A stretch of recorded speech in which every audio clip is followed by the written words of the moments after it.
আসসালামু আলাইকুম ভাই ও বোনেরা, আশা করি ভালোই আছেন। আমিও ভালো আছি। আজকে আমি আপনাদের মাঝে নিয়ে এসেছি আলু দিয়ে ডাঁটা দিয়ে তেলাপিয়া মাছের একটি রেসিপি। দেখুন, আলু এবং ডাঁটাগুলো আমি কেটে নিয়েছি। ডাঁটাগুলো লম্বা লম্বা কেটে তারপর মাঝখান দিয়ে একটা কেটে নিয়েছি।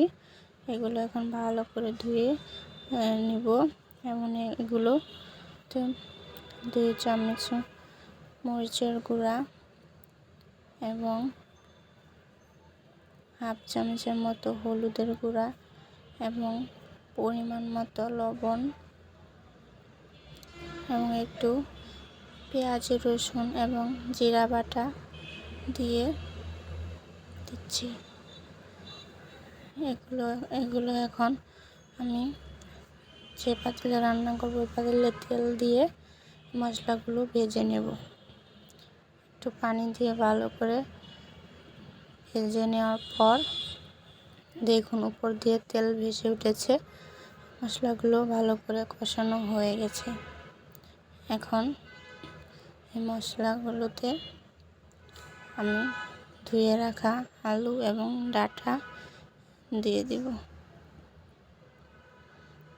দেখুন, সবগুলো দিয়ে দিচ্ছি এবং দিয়ে একটু 2 মিনিটের মতো কষিয়ে পরিমাণ মতো পানি দিয়ে দিচ্ছি।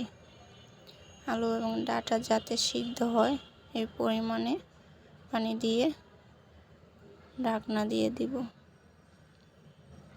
দেখুন, এবং আমি তেলাপিয়া মাছগুলো ভালো করে ধুয়ে তেলে ভেজে রেখে দিয়েছি। তরকারিটা হয়ে গেছে। এখন আমি মাছগুলো দিয়ে 10 মিনিটের মতো রান্না করে নামিয়ে নিব।